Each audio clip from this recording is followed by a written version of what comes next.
انسانی تاریخ میں کئی بار حضور پاک صلی اللہ علیہ وآلہ وسلم کے جسم مبارک کو چوری کرنے کی کوشش کی گئی۔ سلجوق سلطنت کے بڑے ہی مشہور ایک سلطان تھے جن کا نام تھا سلطان محمود نور الدین زنگی۔ ان کی شام کے علاقے پر حکومت تھی۔ نور الدین زنگی سلطان صلاح الدین ایوبی کے استاد بھی تھے۔ ایک رات نور الدین زنگی تہجد کی نماز پڑھ کے لیٹے تو ان کو خواب آیا۔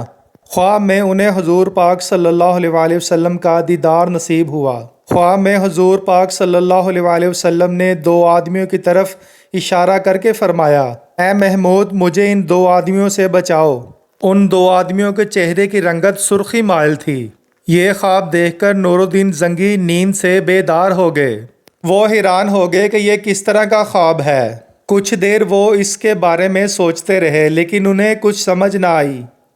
وہ پھر سے آرام کرنے کے لیے لیٹ گئے، لیکن جب ان کو لگاتار 3 مرتبہ یہ خواب آیا اور خواب میں حضور پاک صلی اللہ علیہ وآلہ وسلم نے کہا، اے محمود مجھے ان دو آدمیوں سے بچاؤ، تو محمود نور الدین زنگی حقیقت میں پریشان ہو گئے۔ انہوں نے اپنے مشیر جمال الدین موصلی کو بلا کر سارا واقعہ سنایا۔ جمال الدین موصلی نے کہا، حضور آپ یہ خواب 3 مرتبہ دیکھنے کے بعد یہاں کیوں بیٹھے ہیں؟ اس کا آپ کسی سے ذکر نہ کریں اور فوراً مدینہ روانہ ہو جائیں۔ 16 دن کے مسلسل سفر کے بعد سلطان مدینہ پہنچ گئے۔ جب محمود نور الدین زنگی مدینہ پہنچے تو مدینہ کے گورنر انہیں دیکھ کر حیران رہ گئے، کیونکہ وہ پہلے کبھی بھی اس طرح بتائے بغیر نہیں آئے تھے۔ گورنر نے وجہ پوچھی تو سلطان نور الدین زنگی نے انہیں ساری بات بتا دی۔ گورنر نے پوچھا، میرے سلطان کیا آپ ان دو بندوں کو دیکھ کر پہچان لیں گے؟ تو سلطان نور الدین زنگی نے کہا کہ ہاں میں انہیں پہچان لوں گا۔ تو اب انہوں نے کیا کیا؟ انہوں نے خفیہ طور پر ایک پروگرام بنایا۔ انہوں نے پورے مدینہ شہر میں منادی کروا دی کہ سلطان ہمارے شہر میں آئے ہیں اور وہ سب لوگوں کو تحفے طائف اور کھانے پینے کی چیزیں تقسیم کریں گے، اس لیے سب لوگ فلاں جگہ پر جمع ہو جائیں۔ ان کا پروگرام یہ تھا کہ سلطان سے ملاقات کے لیے اور تحفے طائف وصول کرنے کے لیے سبھی لوگ ضرور آئیں گے، اور اگر وہ 2 آدمی مدینے میں موجود ہوئے تو ضرور آئیں گے، تو سلطان ان کو ضرور پہچان لیں گے۔ تو اس طرح مقرر وقت پر مدینہ شہر میں موجود تقریباً سبھی لوگ اکٹھے ہوئے اور باری باری سلطان کے حضور پیش ہوتے اور تحفے طائف وصول کرتے۔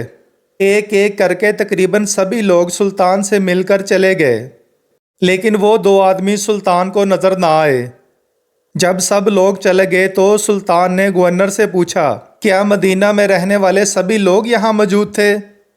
کیا آپ کو یقین ہے کہ کوئی آدمی رہ تو نہیں گیا؟ گورنر نے جواب دیا، جناب مدینہ کے رہنے والے تو سبھی لوگ مل گئے ہیں، صرف 2 آدمی جو ابھی کچھ دن پہلے مراکش سے آئے ہیں مہمان ہیں وہ حاضر نہیں ہوئے، لیکن وہ تو بڑے ہی نیک اور بزرگ آدمی ہیں، ہر وقت عبادت میں مصروف رہتے ہیں، صدقہ خیرات بھی بہت کرتے ہیں، وہ تو کبھی بھی ایسا کام نہیں کر سکتے۔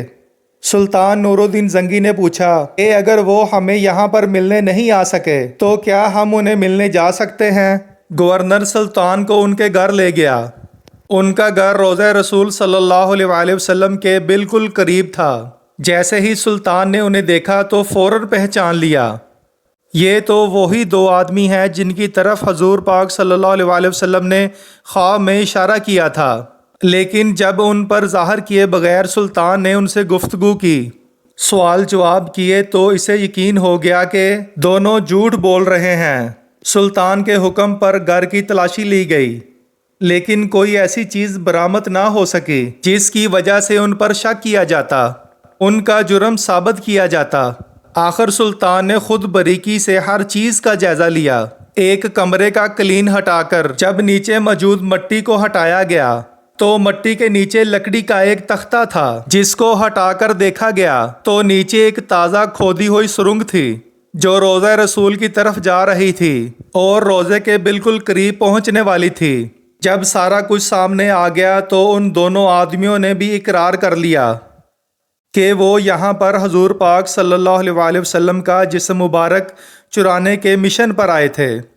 وہ عیسائی تھے اور حضور پاک صلی اللہ علیہ وآلہ وسلم کے جسم مبارک کو روم لے کر جانا چاہتے تھے۔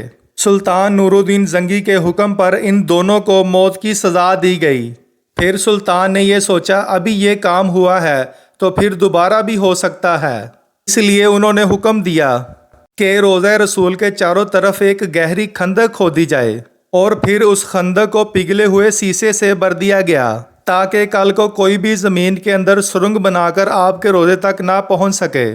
تو دوستو، اللہ نے اس طرح اپنا وعدہ پورا کیا۔ اس طرح اللہ تعالیٰ نے قرآن مجید میں فرمایا تھا وَاللَّهُ يَعْصِمُكَ مِنَ النَّاسِ، اے محمد صلی اللہ علیہ وآلہ وسلم، بے شک اللہ لوگوں سے آپ کی حفاظت فرمائے گا۔ تو اللہ نے حضور پاک صلی اللہ علیہ وآلہ وسلم کی حفاظت فرمائی۔ ویڈیو اچھی لگے تو چینل کو سبسکرائب ضرور کریں۔ شکریہ، اللہ حافظ۔